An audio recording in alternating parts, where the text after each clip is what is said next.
teman-teman, lama ya kita tak berjumpa. Bagaimana kabar kalian? Semoga sehat ya. Sebelumnya, perkenalkan, nama saya Nafila Fikri Fadilah dan teman saya Rizka Ulfa Ida. Di sini kami akan menjelaskan tentang intelijensi.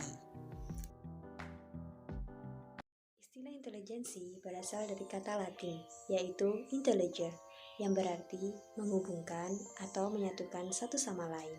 Intelijensi merupakan kekuatan atau kemampuan untuk melakukan sesuatu pemahaman dan cara berpikir seseorang.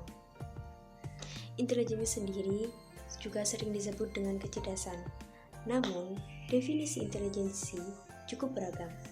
Salah satunya definisi yang telah dinyatakan oleh Thorbecke, yaitu intelijensi adalah ukuran bagaimana individu berperilaku. Intelijensi diukur dengan perilaku individu, interaksi interpersonal, dan prestasi.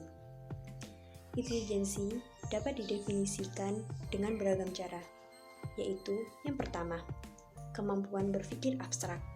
Kedua, kemampuan mempertimbangkan, memahami, dan menalar. Dan ketiga, kemampuan beradaptasi dengan lingkungan. Dan yang terakhir, kemampuan total individu untuk bertindak dengan sengaja dan secara rasional dalam lingkungan. Tingkat intelijensi seseorang tidak dapat diketahui dengan hanya melalui pengamatan, melainkan dapat diukur dengan alat khusus yang dinamakan tes intelijensi atau IQ. Hanya saja, karena yang diukur adalah sesuatu yang bersifat tidak konkret, maka tes IQ tidak sepenuhnya dapat dipercaya untuk menunjukkan intelijensi seseorang. Orang pertama yang menciptakan tes intelijensi adalah Alfred Binet. Binet memperhitungkan dua hal dalam melakukan tes. Yang pertama adalah umur kronologis. Umur kronologis adalah umur seseorang sebagaimana ditunjukkan dengan hari kelahiran atau umur seseorang yang sesungguhnya. Yang kedua adalah umur mental. Umur mental adalah umur kecerdasan sebagaimana yang ditunjukkan oleh hasil tes kemampuan akademik. Menurut Binet, perbandingan kecerdasan dapat dihitung dengan umur mental dibagi dengan umur kronologis. Di samping itu, ada macam-macam tes intelijensi. Di antaranya, yang pertama adalah Deafness. Deafness ini adalah tes bagaimana seseorang mendefinisikan sesuatu gambar. Yang kedua, yaitu Steinges test. Steinges test adalah tes di mana seorang diminta untuk mengamati suatu benda dengan sebaik-baiknya. Lalu kita rusak. Dan setelah itu kita meminta dia kembali untuk membentuk benda tersebut kembali. Yang ketiga yaitu Medellin test. Medellin test di sini yaitu kita meminta seseorang untuk menyelesaikan gambar yang telah disediakan. Maksud di sini gambar disediakan adalah seperti halnya di situ terdapat gambar yang hanya ada sebuah garis. Dan di situ kita meminta seorang itu untuk membuat gambar apapun dari sebuah garis itu. Yang terakhir yaitu educational test. Educational test di sini adalah tes sebagaimana yang seperti diberikan oleh guru di sekolah, seperti halnya kuis lah, ujian, dan seperti soal-soal yang diberikan oleh guru di sekolah.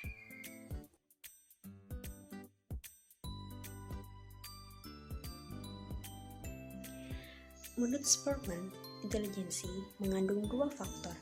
Yang pertama, ada faktor Q. Faktor Q adalah general ability atau kemampuan umum. Faktor Q merupakan faktor yang mendasari semua tingkah laku. Jadi, dalam setiap tingkah laku terdapat faktor Q yang sama. Yang kedua, ada faktor S.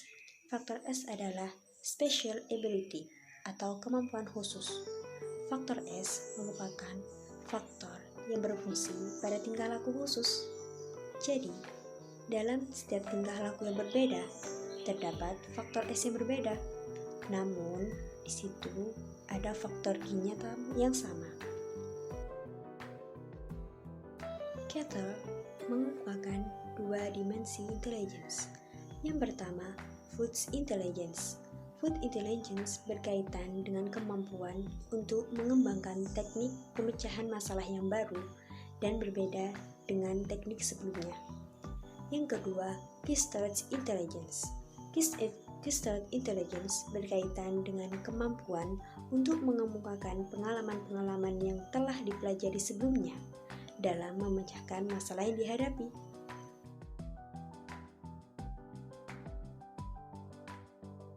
Teori ini dikemukakan oleh Joy Paulus Wilford. Beliau adalah seorang psikolog di Amerika Serikat yang lahir pada tanggal 7 Maret 1807 di Marquette, Nebraska. Teori ini lebih membicarakan tentang struktur intelijensi atau kecerdasan seseorang yang lebih mengarah kepada kreativitas seseorang. Dalam teori ini, Wilford menggunakan teknik analisis faktor struktur atau disebut dengan model structure of intellect yang terdiri dari 3 dimensi, yaitu operation, contents, and products. Yang pertama yaitu operation atau proses intelektual umum yang terdiri dari 6 subkategori. Sub yang pertama yaitu cognition atau kognisi, yang berarti pendalaman materi atau aktivitas mencari, menemukan, mengetahui, dan juga memahami suatu informasi. Kategori yang kedua yaitu retensi memori atau memori retensi, yang artinya menahan informasi atau kemampuan untuk mengingat informasi. Yang ketiga yaitu recording memory atau memory recording, yang artinya proses pemutaraan kembali atau produksi kembali suatu informasi. Yang keempat yaitu convergent production atau pemikiran konvergen, yang artinya proses menghasilkan jawaban yang tepat dan benar dari suatu informasi yang diketahui dan diingat pada satu arah. Yang kelima yaitu divergent production, yang artinya proses menghasilkan suatu alternatif jawaban untuk memenuhi kebutuhan.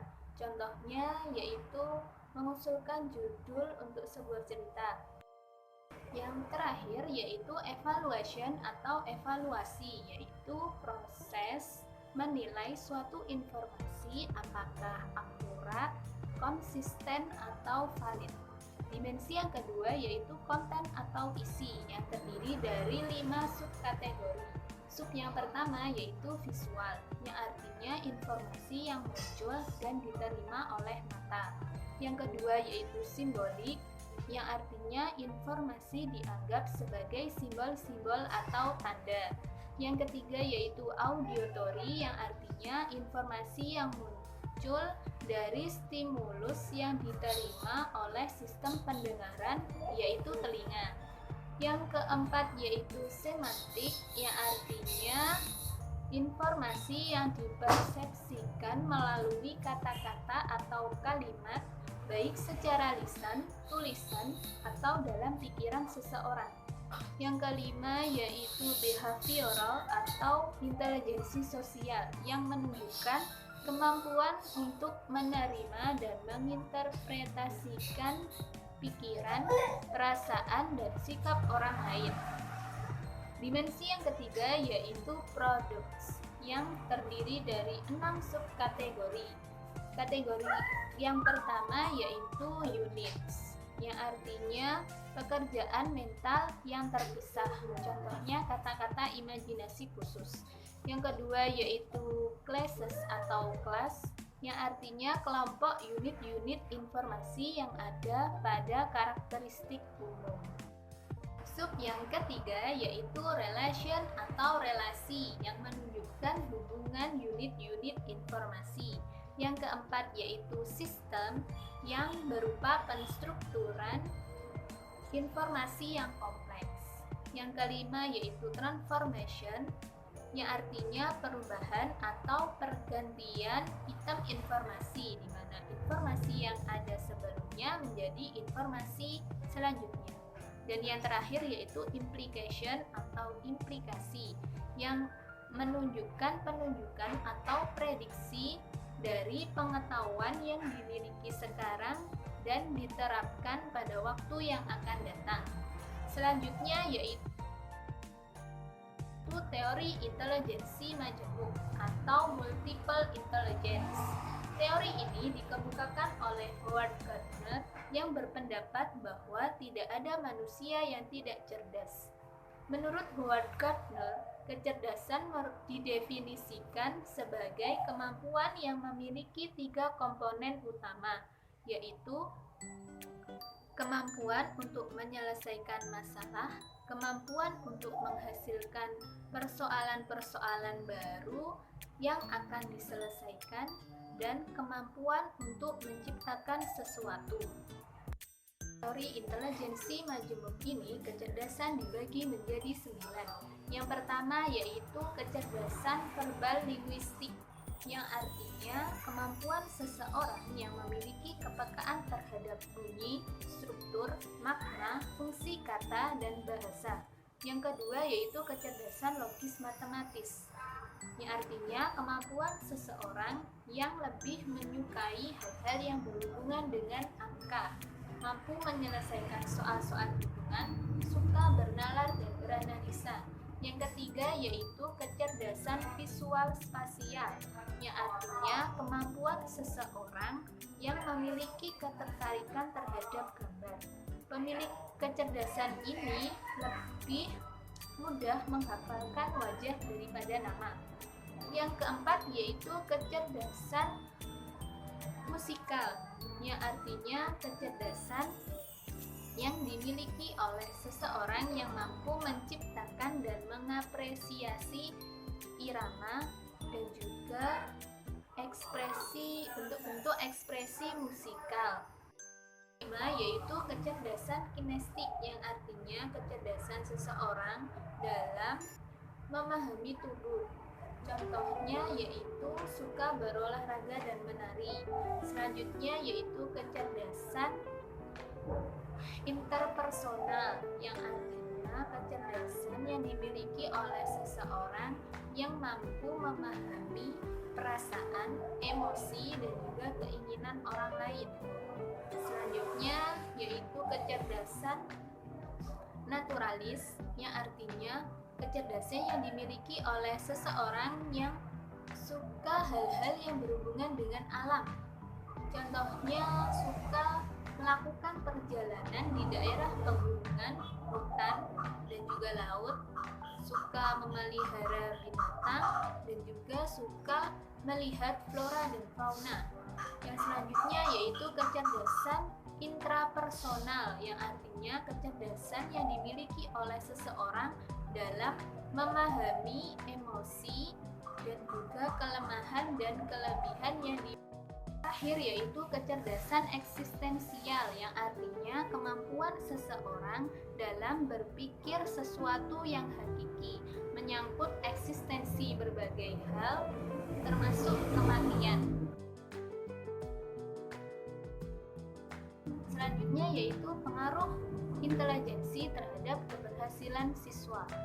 Terdapat beberapa faktor yang mempengaruhi tingkat intelijensi seseorang, yaitu faktor lingkungan, faktor keluarga, faktor minat, dan juga faktor keturunan atau bawaan. Tingkat intelijensi seorang siswa sangat menentukan keberhasilan belajar siswa. Hal ini berarti semakin tinggi tingkat intelijensi seorang siswa, maka semakin tinggi pula peluang untuk sukses. Dan sebaliknya, semakin rendah tingkat intelijensi seorang siswa, maka semakin rendah pula peluangnya untuk sukses. Sekian dan terima kasih. Wassalamualaikum warahmatullahi wabarakatuh. Jangan lupa tombol merahnya ya. Bye-bye.